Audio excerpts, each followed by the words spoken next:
This is the one thing that I've really enjoyed from Polaris over the time that I've seen them in the years. Like 2, maybe 3 years ago, when I was casting them, when they were the 10 majority of them seconds were like the remaining. older droids and things like that. It's 5 seconds remaining. they oftentimes went into games and it felt like they were just kind of playing on the fly as opposed to having a set strategy in mind. Whereas this one is very dedicated. Like, all right, we're going to address this guy's hero. We're going to address this guy's hero pool. We're going to keep the Storm Spirit in the pool because we're just going to pick an Invoker, which is another Fearless hero. And now, if he goes into Storm Spirit, prior to level 6, you can just continuously bully him out because it's not like a Sleight of Fist, which is able to dodge things like, Tornado, Cold Snap, EMP combo. It's not like a Dissimulate that can get out of things. You don't have the puck available either. So a Storm Spirit kind of just has to sit there and take it. So it's much more focused on the exact team that they're going up against as opposed to, oh, what's good now, let's ban that, which I feel like, if you think back 2-3 years ago, that's kind of how I saw the way they were drafting. They They're still going to go on though. Okay, so they feel very confident with the Fearless Storm. Do we have to bring up the fact that we've seen MG.Trust play the Storm Spirit as well? We saw it through the last Pro Series. So they got the Mars already. They got the Weaver. Yeah. I mean, I don't think it's going to happen, but I didn't think I'd be watching a Storm 3 when I saw that. So Motivate, they're even going to go for the Weaver here as well. So flexibility to be played as a 1. They could even put it as a 4 and push the line to a 5. So there's a lot available at the Motivate. They don't have ultra last pick, so eventually they'll have to reveal how they want to play it. But I'm really intrigued to see what Polaris pick up with this pick. I'd like to see, there's a Void potential to combine with the Snapfire and Invoker, or if they go down the position 3 route here, I want to like an AoE control type of hero, similar to like a Tide Ravage. But what even is left? I mean, well, the Tide is available, but other than that, I'm not sure if it's great, especially if the Weaver's going to be the position 1 contesting into you. You're able to harass the Tide Hunter a lot. So that makes it a little bit more difficult. I was kind of thinking what other things. I mean, the Void just seems like the most obvious one, right? But then I feel like if they do that, then they're just going to flex this around, have the Weaver be a support, have him build into an Ag super early on, and then if you chrono whoever, you're just going to time lapse whoever gets caught in that. So it's not really going to be that big of a deal. Very true. Yeah, I think that's going to be a bit of an issue. And like we were seeing with Motivate, with how flexible their draft is, you can just go to the later stages and keep kind of everything available. But Polaris, I'm at least favoring them in regards to team fight. You've got 3 heroes that thrive in that area. You just need some tower taking, which they'll get it now with the Luna. Gives them a little bit of hybrid damage as well, and more vision advantage, which I think is very important. Yep. Good against Mars, good at taking towers, especially combine up together with the Undying. I mean, can you imagine that? Luna Blessing plus an Undying with a few decay stacks? It's very hard for whoever's playing this Mars, assuming it's going to be Masseros. We still don't know what these lanes are going to be, right? Like Japs could be playing a completely different role that we're not so sure of. But I like Polaris's draft a lot so same. far. Yep, same.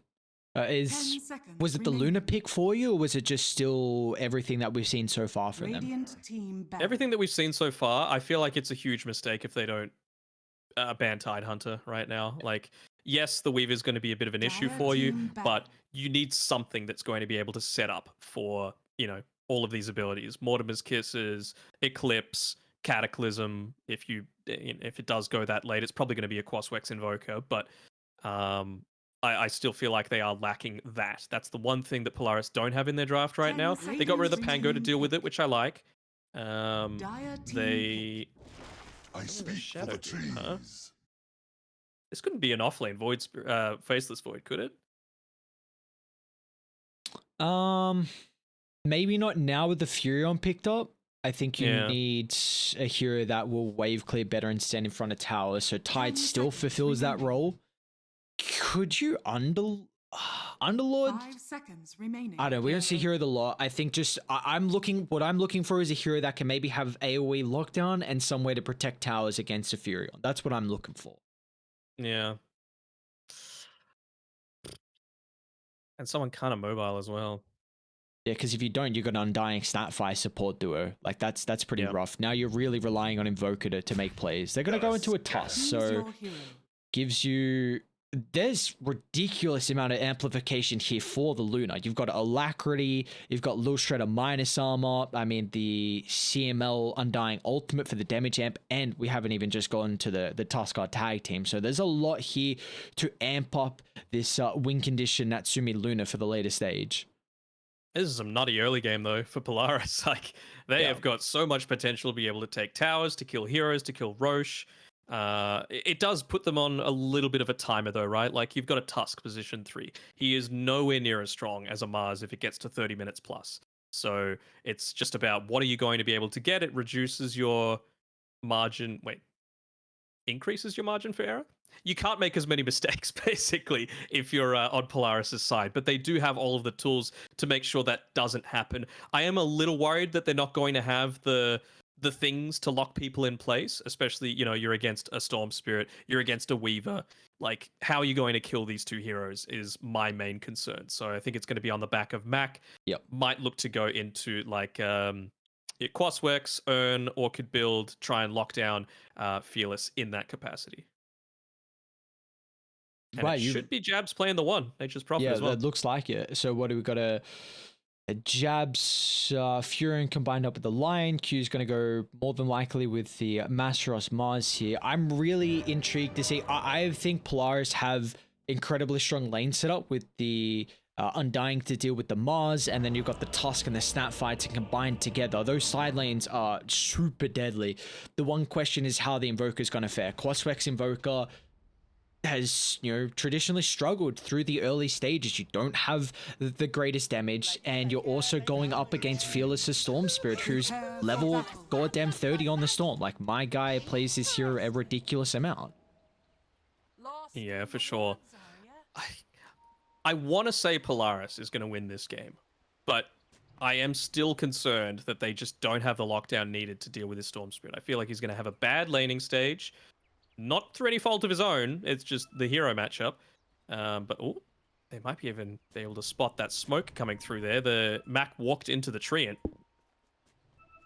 Let's see. Yeah, they know. He's using the Treant to scout out any kind of vision. So that's some Fnatic level plays coming out there from Jabs. I wonder if Boomy's going to think about going for like a Blink Aghanim Shard then, because you're saying that you're worried that they don't have as much lockdown for Fearless, so you could definitely itemize into that for your position 4 here in regard to the Snapfire. My real big concern is if Motivate just absolutely run over this game with the early towers and how mobile they can really be with like a Weaver, Nature's Prophet, Storm Spirit. There's a lot of potential to just get kill after kill after kill and then take these objectives. I think Dire are more reliant on some ultimates. They are, but you've also got a ton of ways to take towers. Like, Luna has to be there. That's the one downside. But, you know, you've got the little Shredder. One of them, either Boomy or Tusk, is going to build into the Medallion and eventual Solar Crest. I wouldn't be surprised if Tusk goes into like Orb of Corrosion or a Desolator either, just to be able to pump out that really fast burst damage, considering they are lacking in a little bit of that lockdown, right? So that might be exactly what you need to be able to kill the Storm Spirit or the Weaver with that minimal lockdown that you have. So we feel like this game though is pretty reliant on how the Invoker's going to be able to set the tempo.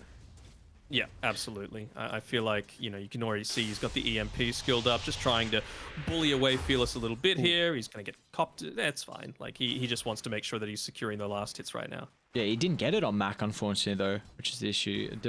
3 denies early, so Fearless is starting very well in regards to that lane. And we see switch up. Motivate, they're actually going to put Masteros down bottom, so they are dodging the Undying lane, and I am a big fan of this. A ranged core versus someone like the Undying fares very, very well, especially because he's not strength. Yeah, for sure. Jabs as well. I don't think he's too concerned about this Undying. You've even got the Blightstone available. It's going to reduce CML down to 0 armor once he gets hit by it. I really feel like, yeah, you can just see he's already taken a little bit of harass coming through here. I feel like Blightstone's debuff lasts too long. It should not last for 8 seconds. Yeah, that is...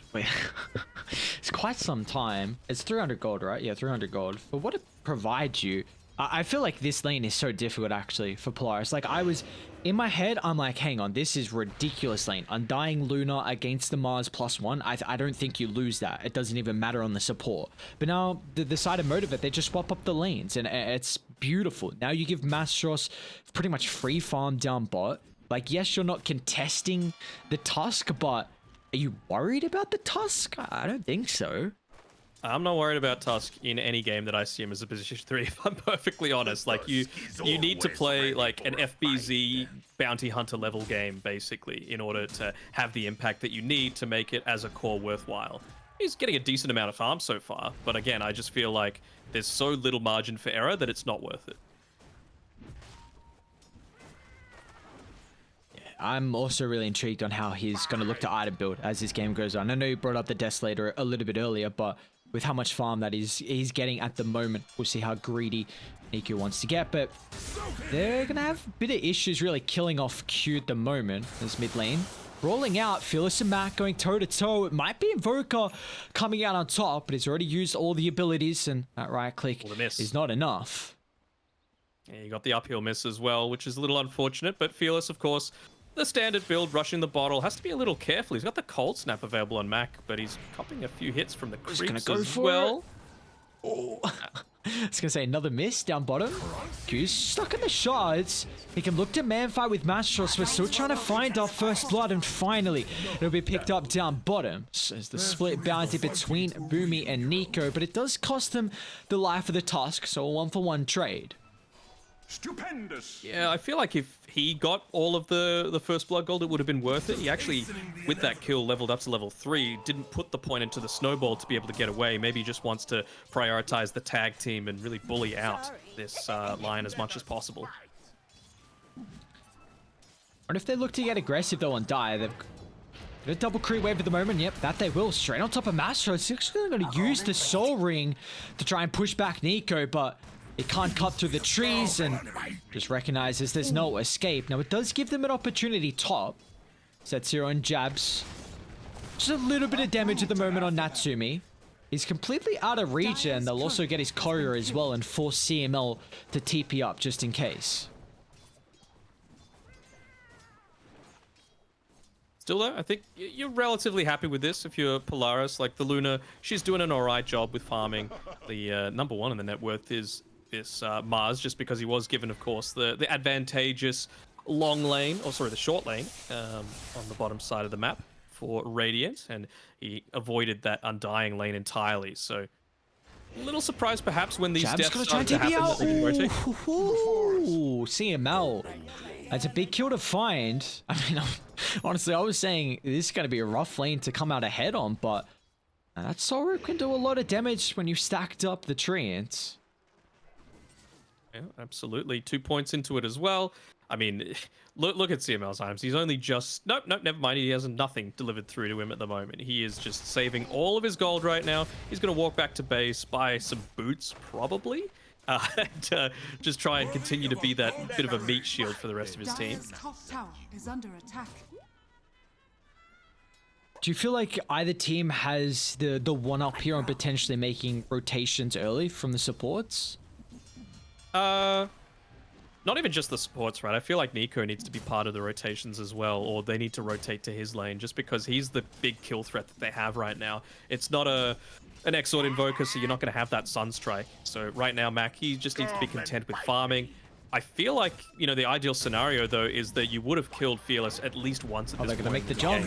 They've recognized Q Sakuchi's on cooldown, but they're unable to burst him from 4 to 0. They now have to be cautious of how long they stick around. Dealing with the bugs is one thing, but dealing with an extra hero like Sub-Zero might be a second thing, but they've got the extra help. Mac looking to get involved. Tornado clipping onto 2. They'll finally deal with the bug. Now they'll turn to try and bring down MG.Trust, but still, his itemized incredibly tanky. A Soul Ring along with the Chainmail is enough to keep the life to clean off Nico, but still, MG.Trust will still fall. Rotation coming through from the Invoker. Fearless, though. He's to pick up a haste. Might even look to try and get some cleanup on the way as he snacks the bounty rune. Yeah, I feel like Motivate are very happy with how this laning stage went, particularly for mid. It should not have been this ideal for Fearless to be able to get out of that without dying a single time. So Dire's middle tower is well, under they Oh, cancelled the jabs. TP. Is it going to be too slow on the secondary one? Seema, once again, you see that soul rip burst. Hungry, Nova? They left the stand-in alone, and that's his second death. Yeah, I mean, that's always going to happen when you leave someone alone against an Undying, right? And, well, unfortunately for him, even with just the 1 point in the Lucent Beam, didn't time that TP well bottom enough, tower so is able to under get it attack. interrupted and get out. Oh, we saw Stacks was a huge importance in our first series. At the moment, Polaris have only got a double at the Ancients and the Hard, so nothing too crazy at the moment for Natsumi, who's closing in, I believe, on the Mask of Madness, and honestly might be trekking towards the jungle, because I'd be a bit worried about a rotation top. He's got 1 stack inside of his main jungle as well, with the hard camp there. Has to be careful that it's not scouted out as well by Fearless, very quickly able to take it. Oh, Mac's actually going to look to TP top here. Set0 Should will be an the easy kill. casualty. Yeah, getting some extra earned charges, maybe even Natsumi to claim the kill. What do you know? It'll just be Nope. the CML position 5. You said he had nothing before. I was picking up a little bit more gold, even creating a stack, hopefully. No, not fast enough. I can already do this. Still has nothing. Like, he hasn't bought anything. Oh, he under finally attack. did. Boots obtained 8 minutes into the game for an Undying. Very nicely done, CML. Do you like that Mac is looking to scale here with the Invoker after the earn was completed? Yeah, why not? I mean, I feel like you need to when you've got this Tusk, right? Like I said, he's one of those heroes that drops off, so you need to make sure that you're not putting all of your eggs into the one basket of, okay, we're going to finish this game in 25 minutes. They're giving themselves a little bit of an additional layer of security. They're giving themselves an out. Dire are scanning. Come and fight me. Yeah, we're still not really seeing the big combo as the game goes on in regards to like a huge AoE stun into Cataclysm, but like you were saying, the scaling potential that they can provide on a hero like the Invoker, and we're starting to see him get pretty active as well. He's looking to rotate down bottom as cute. He drags him further and further in, so MG.Trust can lay it Nice, down the arena Arena. with the help of Fearless, locking onto multiple heroes, but the damage, it's not showing at the moment. Maybe with Jabs and Set0 showing up here, they've got a 5-man battle at the moment from Motivate. Is the numbers enough to clean off the Great heroes? They'll tombstone. deal with Nico once, but they've got to be cautious because Boomy lays the artillery down in such a short distance. They've got the help of CML as well. They'll target through the Fury. Now they'll double back to try and clean off MG.Trust. A bit of whiff on the abilities might cost Mac his life, but he's able to make it up on the high ground and double back to clean off the Mars. It's all right. All right, nicely done again from Polaris. Really good rotations coming through with everyone except for Natsumi. Let's remember that. Natsumi spent that entire time just continuing to farm. He took those stacks that were built up for him inside of his own jungle. And yeah, I mean, some solid rotations coming through, particularly for Mac, right? He got 2, maybe even 3 of those kills. 2 of the kills, and it's going to bring him closer to the Midas. Like I said, it enables him to scale into that ultra late. Hell, even he might even just be playing for that level 20, right, where he gets the extra alacrity damage and speed just to buff up his Luna, so that they can look to take some of these high Dire's ground top towers in tower is particular. under attack. Yeah, because looking at Dire, they have a lineup that I think works really well against the Storm if they can find like a 20-minute timing where they group up. Because Storm's a hero that really wants to play the map to its fullest and get pick-off after pick-off, and he might be the one caught out at the moment. Saw him pick up the regen. As well. I mean, well, be careful. bottom Weaver. No, Q makes it away, but still the target is going to be the Storm Spirit at the moment. Tornado to start, Oh, and Storm CML. to fall with CML. Another kill for them to find, and the Undying's love and life. 4-0 and 4. Who Dire's would have top tower expected? is under attack.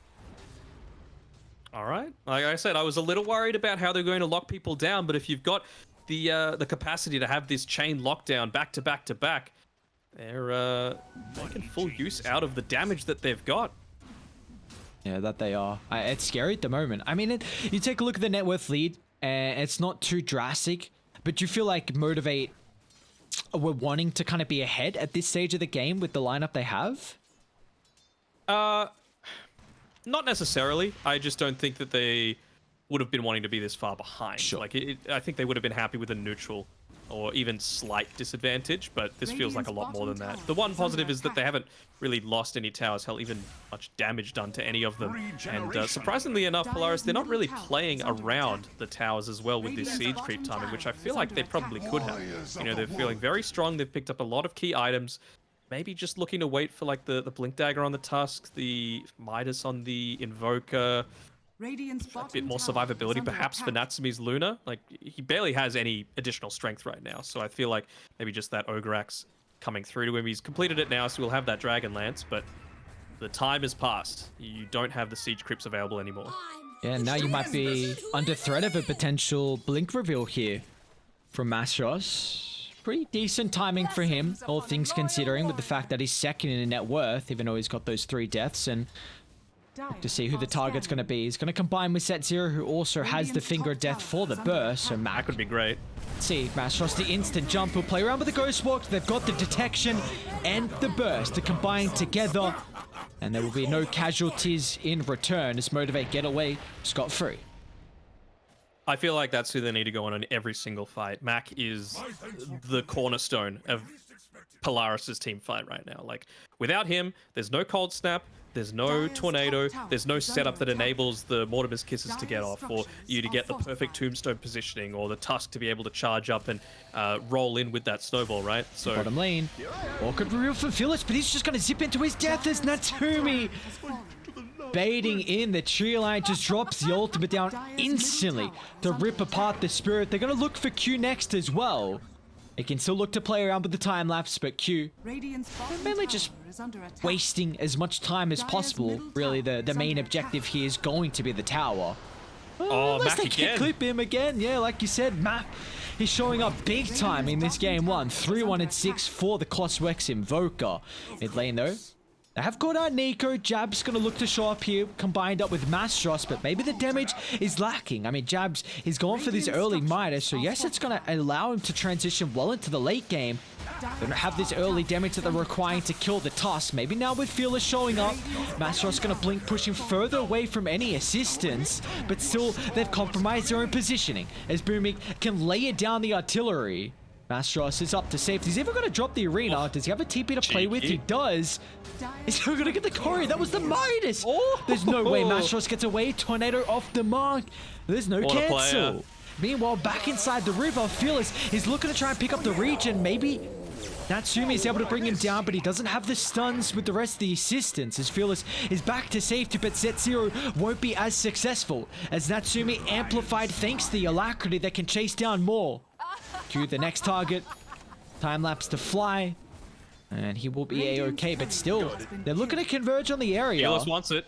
Jabs, Fearless he wants it. to get involved. So again, don't have the lockdown until MG.Trust and Fearless can show up, but Fearless is going to be careful.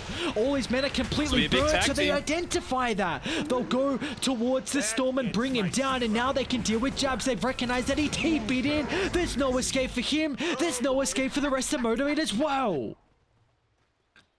I feel like that's a targeting issue. You know, you had the Invoker right there. He was next to them all, and maybe just wanting to wait a little bit more. Perhaps Jab's just TPing in onto the high ground slightly further away from the Invoker than they might have liked, because, again, I feel like you just get that perfect setup if Invoker's dead. You don't have the Tornado setup. You don't have the Cold Snap. They might even lose Set Zero too.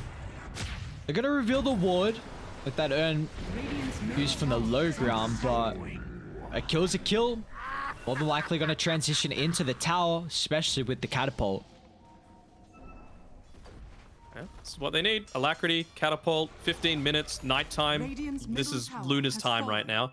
She's got that Luna Blessing. You're able to rotate with everyone to this. You've got maximum points into the tag team. You have the, no points in the little Shredder, actually. I was thinking maybe Snapfire might have had just the 1 point for the armor reduction, but when you take Roche this quickly, you do not need it. The Flesh Golem providing all the damage amp that they could possibly need. And now it's the time for ball up. Polaris can just look to claim objective after objective. Is Q dead? He will be. The lockdown's perfect, and that it is. Inside the sentry. I'll try and stag away that arcane.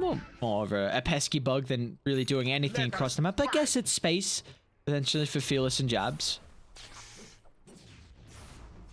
It is. I mean, Max here farming up on the top side. He's finally been able to pick up that Midas a little bit later than he would have liked.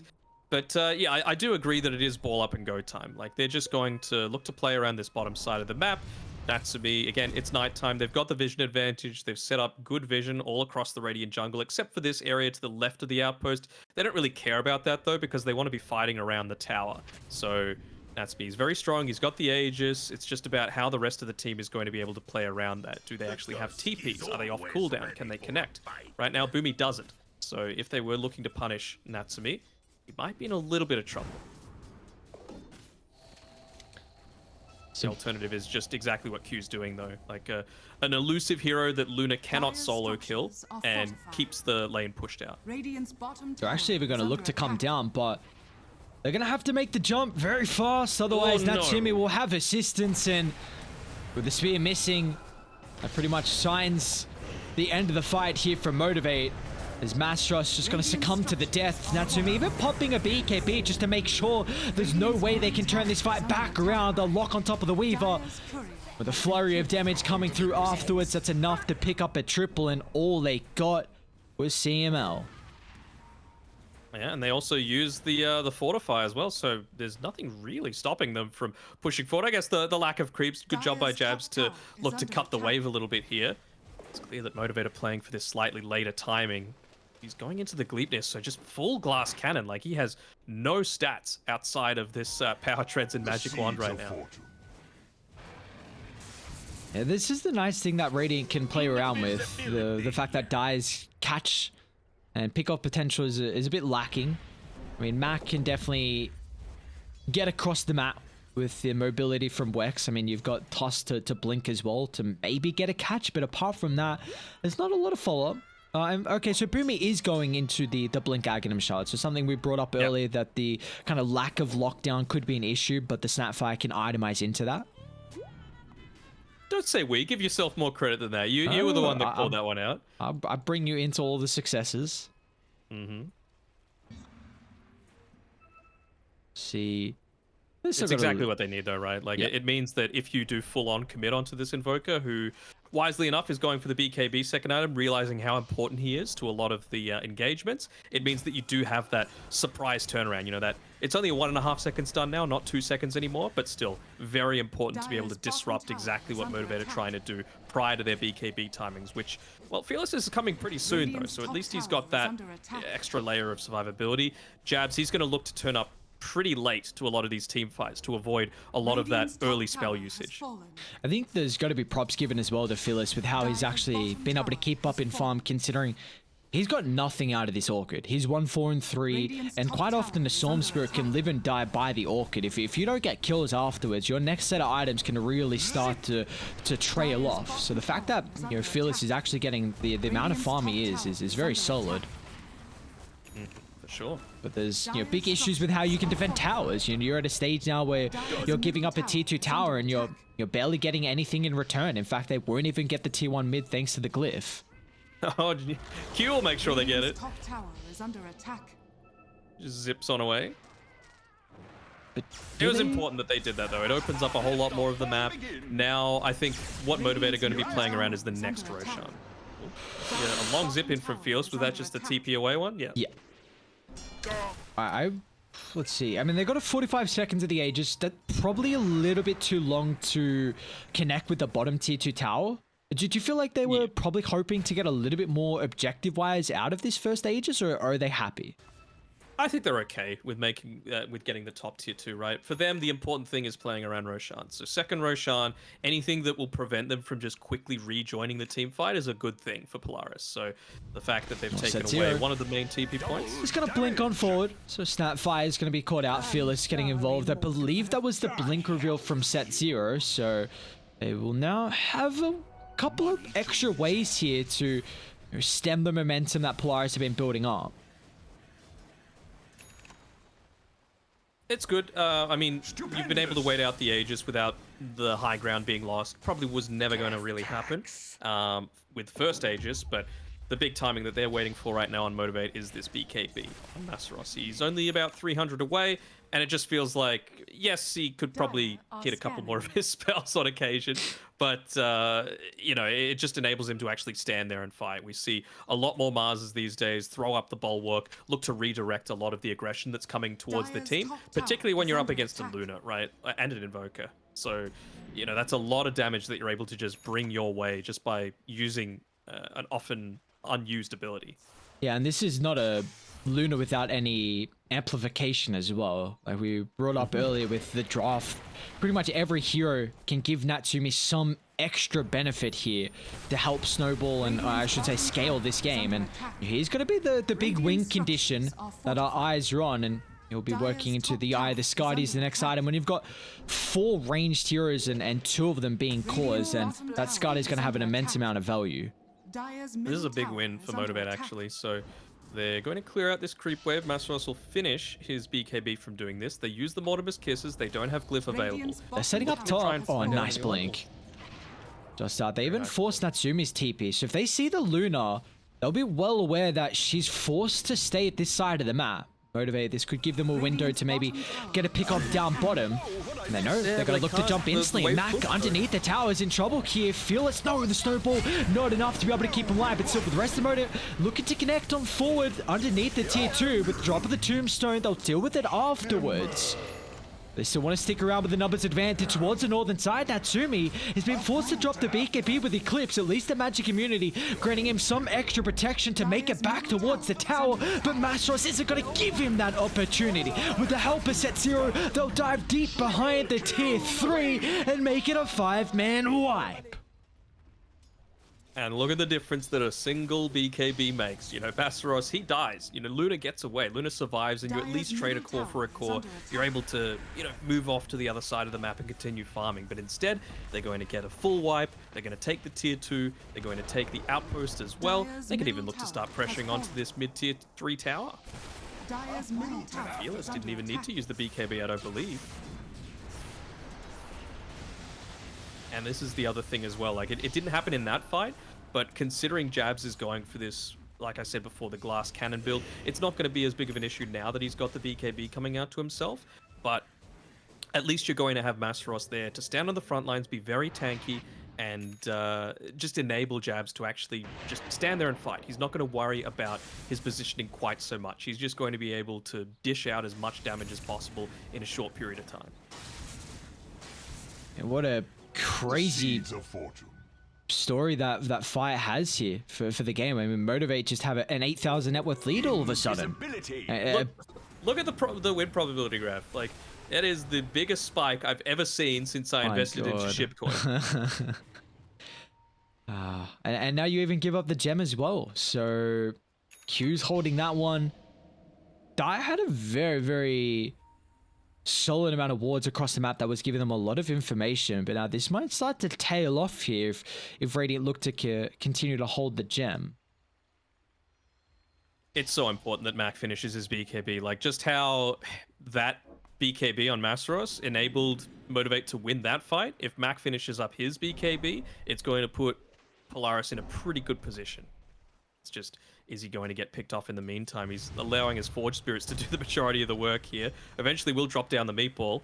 But yeah, it's all about this next Roche fight. If Mac's able to get his BKB in time, then it's going to be a big win for them. If not, might be a little bit more difficult. And he's still about, quick mass, 1,000 gold away or so.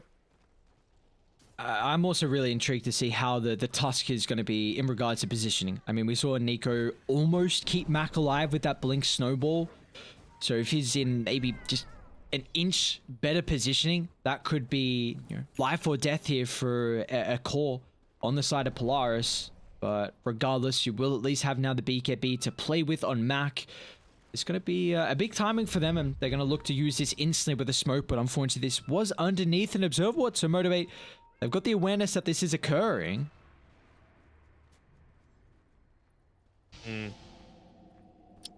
They're looking to try and connect bot onto Jabs here. Like, if they're able to get this Blink stun onto him and, you know, use that to combo together with a cookie, then you're going to have a Dead Nature's Prophet. Ooh.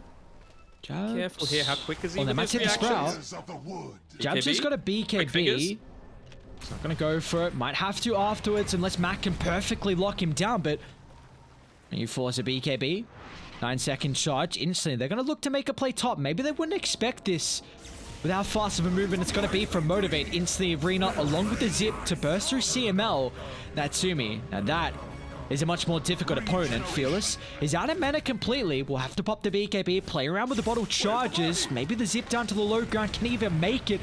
A buyback coming to the play from CML. They feel like this team fight could make or break the game. The set zero won't be able to make it away, but meanwhile, Mastros though has to pop a BKB. That's Roche. And TPR, but exactly right, into Roche they go. See, I was thinking that they could go Roche even just with Jabs using his BKB. That's how confident I was at, you know, the fact that this Nature's Prophet would be way too squishy to be able to fight into. You know, you've got a small area, Tombstone very effective, Eclipse, Mortimer's Kisses. Boomy's playing incredibly well this game, just being able to find people out, particularly with the Mortimer's Kisses. You know, he gets a few off, he gets that damage over time going, he realizes that's going to slow people down, it's going to enable the Luna to dish out the majority of the damage, and then he looks for more. He caught out Masteros on the other side, forces the third BKB, and means that he cannot contest into that next Roche. Do you feel like with the Aghanims being picked up shortly from Q, we'll just kind of make these team fights look a little bit more different than especially how the last one was? I think so. And he just needs to be holding Fearless's hand the entire time, right? Because a lot of people, when they think about the time lapse, it's like, oh, okay, well, we're going to be, you know, canceling out a Chronosphere or canceling out a black hole or something like that. But you could use it very offensively as well with a Storm Spirit, right? Like he uses all of his mana, just bursts through everyone, and then you just refresh it all the way back up, and you're able to do it again. Yeah, that is a super cool combo that we, have seen a little bit. It's maybe not being utilized as much as someone would expect. Hang on a second. That snowball timing from Nick. I'm like, wait, are they actually going to get this kill? But yeah, exactly right. Like you've got a lot of options here from Q with how he wants to use the time lapse, and you see he's already looking to try and amplify that ease of execution a little bit more with the 8th lens being picked up next. But DD on Natsumi, Aegis as well, tier 2 soon to crumble, maybe even high ground. Yeah, I mean, at least they've got the glyph to be able to counter it out a little bit. Snapfire just a little bit short on being able to finish up the Aeon disc. It's going to come out to around 10 gold. Has to be a little bit careful about her positioning though, and yeah, she's starting to run back towards the base because it doesn't have a TP. Masteros, they're actually going to blink up straight away thanks to the ward on the high ground, so they're well aware of how the Mars is looking to position. He'll drop the Arena along with the BKB, but can he get the TP out? However, there's no cancel. Great use of the abilities. Once again here, he's wasted a lot of time. He's always ready for a... See, really how Motivate are playing this game, just kind of the rat Dota, force them across the map to make a mistake, and when they don't have the numbers advantage, then you pounce.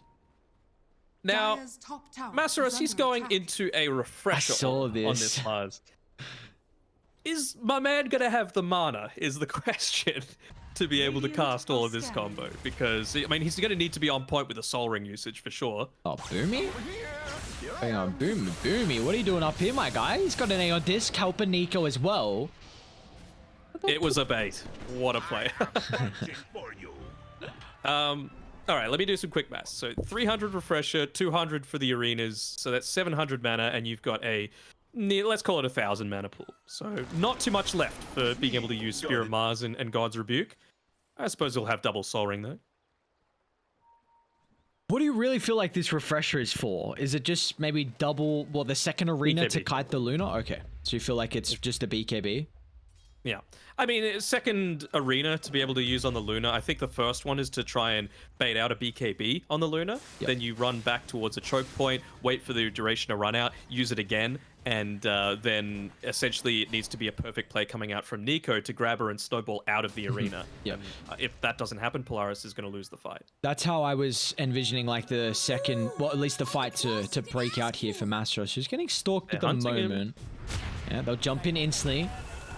And with the answers that they have, Mastros once again will try a BKB into the TP. Is the arena protection enough? My God! They forced the BKB as well. That's was just hitting into the arena. I hear a refresher? Hey, pop refresher. Okay, so they're Why going to not? actually look to go back again. Surprise. I mean, maybe join up with the rest of the team. They've got already the Lions smoked, so They got 50 little seconds bad on for it Aegis. again. They're actually making a start on Natsumi. TP's starting to come through. They need to deal with Nico. Instant set 0. What a beautiful target with the jump.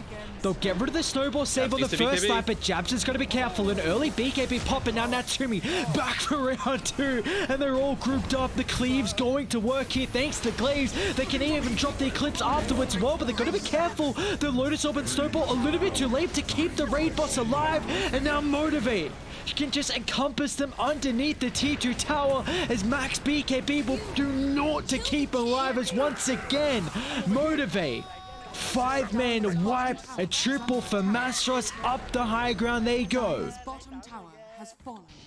So he'd just bought the refresher previously, and that ends up being the thing to turn around the team fight. This might even just be a Mortimer's Kisses from the base, it kind of feels, because you don't really want to have Luna buying back for them. I mean, that is a Mortimer's Kisses used to take out a few treants and one creep. Dire's bottom tower So, is under attack. kind of wasted, if I'm Dire's honest. structures are fortified. Masteros again, just doing the little things right. Making sure to put the bulwark up as well, so most of those tower hits go to him instead of the creep wave. They're able to keep it strong, have Jabs sitting up there on the front lines. He's nearly got his BKB available Dire's again in bottom 6 barracks seconds. are under attack. Dire's bottom barracks has Do fallen. they Dire's stick bottom around? barracks has fallen. Looks like Why the not? answer's yes. No Luna. Yeah, you got AC on Jabs as well, so these objectives starting to melt. The ultimate's coming back up shortly as well, along with the BKBs, and Polaris. And a way to be able to defend the objectives. Going down 4 sets of barracks is not what you want. Didn't get the greatest value out of the time lapse. It was used onto Jabs. He ended up dying anyway. Bought back, rejoined the fight, and it netted them a lot. Being able to take the tier 2, the tier 3, and racks, and tier 3 and melee racks in the mid lane. So ends up being worth it. But I mean, it feels so bad now with the lower cast range. Like 500 cast range is nothing on a Weaver. At least he's got the headband, I suppose. Yeah, that'll help out. I think Aether completed? No, he actually went Solar Crest. What do you feel like Q prioritized Solar instead of the Aetherlands? Does you feel like the Furo needs to kind of go toe-to-toe and they don't need the time-lapse positioning, I suppose? I mean, if you don't die, you don't need to use time lapse, Big brain. Simple as that. Polaris. Just he's attacking so fast on Nature's Prophet right now, Yeah. right? Like Gleipnir, AC, talented into it as well. It's crazy. Wow, the mischance for sprouted units is actually pretty significant. I don't know how that works in terms of BKB. Like, surely BKB would make you not have the mischance, right? Like if Luna's caught in it, for example, because you don't have that Quelling Blade anymore. And that was latest patch, right? That talent? Late-ish, yeah. Yeah, I'm like, hang on a second. I don't remember that talent at all. Polaris. Smoked up with the DD on Natsumi. About half duration at the moment. But look at all the information you have. Top pushed in, bot pushed in. No one defending. So something's got to be happening across the map, and that it is. Yeah, Mac was a little bit, like, feeling a little bit two ways, like, wanting to stay a little bit on the back lines, but you got to give up something at this stage of Dota, at this standard, because, like you said, if it's really obvious what you're trying to do, the enemy team's going to pick it out every single time. So Mac, I feel like, needed to show himself on the lane. If he gets gone on, he's got the BKB, so he should have been able to... Top lane, mass TPs to keep the outpost up. Jabs will get a solo kill. They show Mac and Nico. Looks like they just want to continue to control this top side and just suffocate Polaris as much as possible.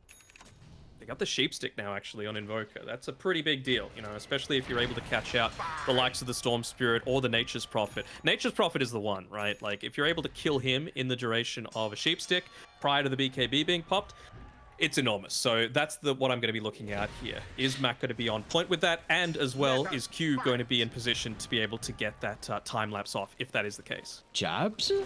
He just Jabs? TP straight in, instant stun. Hello? Where's the fall people back previously, but fearless. What a save. The He's still vortex dead? onto everyone, but he's still going to end up falling. It's not enough to keep alive, and Natsumi just turns. Alacrity up, damage too high, and Motivate. That's the one mistake you can't have on the hero who bought back. They're still It going to was look to lucky enough. hunt. Fearless, there's the Hex you'll bring up before. They've got the control, but the time lapse not available on Q. It's back up now. He might be able to get it out on himself, but I don't think it's even going to matter here. It was up. It was just another one of those weird situations. Is he going to die without using time lapse? Yes, he is. He just wasn't able to click onto Fearless because he was in the air. So it was one of those weird things where you're trying to click the hero when, you know, clicking the hero portrait is actually easier. I've been doing that a lot lately, actually. Is that game? Hang on, is that game? No Storm buyback, no Fury buyback. You got a goddamn Luna. You got no creeps, though. Like, they're all the way very back true. here on the dire side of the river. So Natsumi, he's doing his best. Kind of like hitting a tennis ball against a wall. The wall always wins. You just aren't powerful enough. I don't know. You haven't had those experiences. Radiant's courier has been killed. Just wait till you get the alacrity on the Luna. Then he can actually start to break the wall. Very good. All right. Creeps are here. Do they go for it? I mean, they got 40 seconds. Oh, probably not now. It took them quite some time to get inside the base. And the bottom side is even pushing in. Like, their tier 4s are starting to get hit on inside the Polaris base. I think you at least get one set of racks. Can't get more than that, though. That's also And still... Roche up in 30 seconds. Okay. All of a sudden, Polaris, just one fight. Always feels like a Luna can have that capability. Now Natsumi's level 25, so went for the Eclipse mini stun. And he's incredibly farmed. Almost, you know, if he wants the Moonshard, he's got enough gold for it. Ready, they're actually going to smoke outside the base. But Polaris still standing hand in hand. It's still jump on forward instantly. Natsumi. A beautiful timing with the BKB. Master's going to try and soak up all the damage thanks to the ball weapon once again with the jump through, along with the refresher. The arena in the true point is goddamn beautiful, but it doesn't even matter because Nico will allow them to snowball onto the outskirts. Natsumi still is in fighting shape thanks to the Satanic. As they turn to clean off the storm, the buybacks have to be ever so important here. They've been able to catch up the Weaver. Jabs is going to TP into the backline. Has he got the damage to go through Natsumi? The Hex control is out before the Satanic, and that is enough. Natsumi's gone. He's got a buyback, but it looks like it's not going to matter. They'll even force it out now. Big issues with being able to rejoin the fight. Polaris, they've got all five, but they need to connect. They're starting to do so. They gotta wait. They gotta wait for the Luna. And in the meantime, Jabs, he was starting to TP towards that bottom side of the map, maybe thinking twice after what happened previously when he joined the bottom side. But they know that Roche was going to be up in this period of time, so that's why they feel confident to buy back on Natsumi. He's even got the Rapier queued up next. He knows that late game, it probably is a little bit more Motivate favored, so he's looking to try and take away any kind of possibility like that. And it was the exact play that we were talking about before, right? Mars gets the arena off first, forces the BKB. Second arena is used to be able to get a lot of the damage, and Nico responds with a great snowball outside of it. But, you know, the follow-up after that was just fantastic coming through from Jabs on Motivate.Trust with the lockdown needed to kill him before he's able to pop the Satanic. Honestly, with how the status quo this game was going, I was more than likely going to bring up the fact like we didn't really feel Nico's impact, but those past couple of fights, especially that one with that snowball, I think completely turns this game around. A 3-man arena like that in a choke point, it could be disastrous, but the fact that Tusk could get Natsumi on the outskirts, we saw the Lotus Orb play as well, was really solid. So that last fight in particular was incredibly impressed with how Nico was able to bring them back in. Yeah, for sure. And now he's tanky enough that he can be sitting on the front lines. Like, he got a lot of experience recently, so he's getting up close to his level 25 as well. Might even look to go for that lower cooldown on the snowball just to make it so that that refresher doesn't have quite as big of an impact, right? You just hold them inside the snowball, use that to kind of wait out the cooldown a little bit. It'll only be down to, what, like 15 seconds? Sorry, 7 seconds if you do choose to go for the snowball cooldown. Trickster Cloak's nice as well. Yeah, Natsumi, he realizes his job is to live, and anything that he can get that'll buff that up, it's going to be an added bonus for himself. So he ends up dropping the Titan Sliver to pick up that Trickster's Cloak. Yeah, even a little bit of evasion against the Storm and Fury. Like, literally, like you said, anything you can have to survive that little bit longer to, you know, maybe get Satanic off or BKB, but we're about to have Rapier along with Aegis. This is not a place you want to be here for Motivate. Down 2,000 gold. They're up objective-wise, with the last set of barracks exposed up top. So we'll see how the Rat potential can fare. I mean, Motivate, they're going to pull something out of the hat here. All right, here we go. Smoke coming through.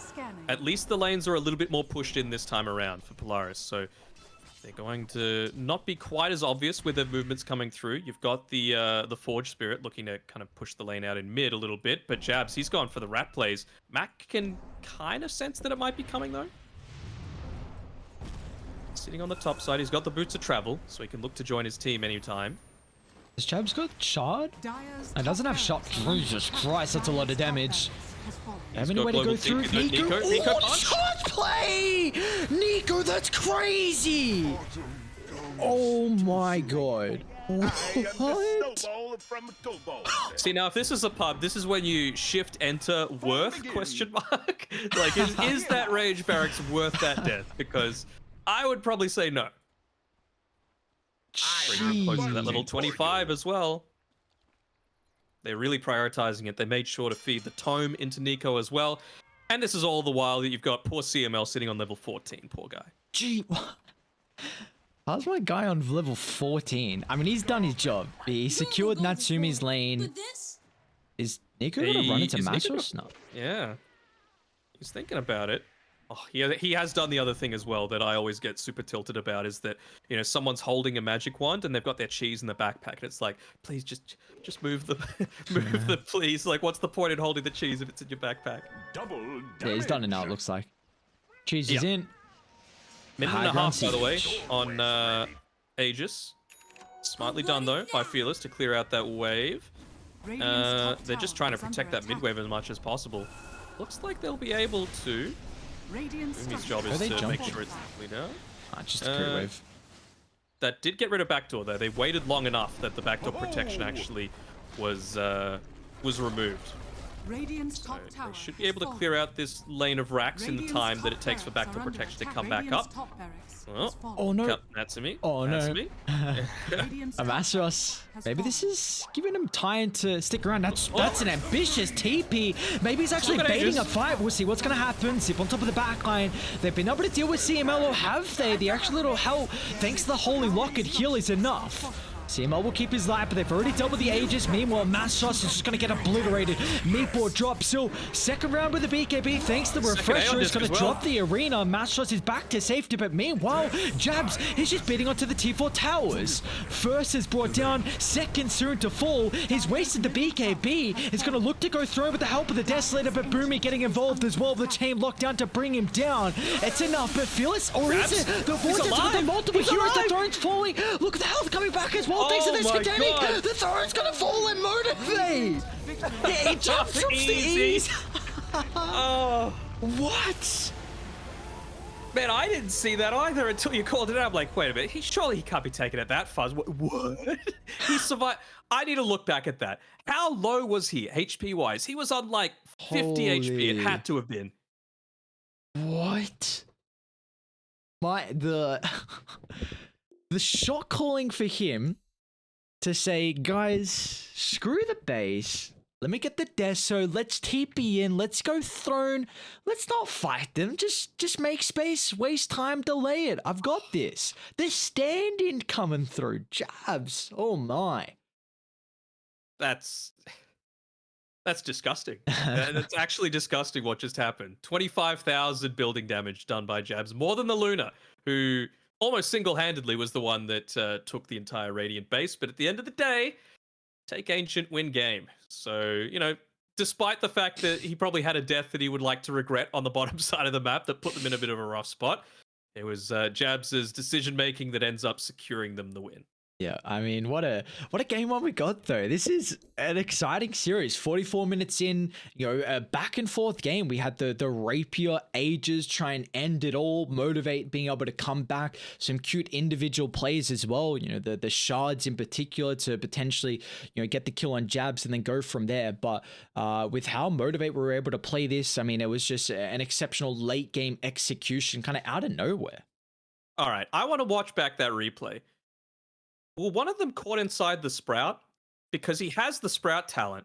So if he lived because of a 75% miss chance, like 6 times, it felt like they got a lot of attacks in, and his HP did not move. So I want to watch that replay back. We'll do it in our time, and if it is the case, I want to feed it through to the chat just so that they can watch it in their own client. Oh my god, Jabs! I mean, we're intrigued if Jabs was going to be playing the position one, or if someone would be filling that role, and just a bit of a swap up here. Of course, with him standing in for Jackie, but with a performance like that and the shot calling to just go straight for the throne and end it all, an incredible job for the boys on Motivate. They've been able to take game one here. We'll find out if they can continue with their momentum heading into our second game.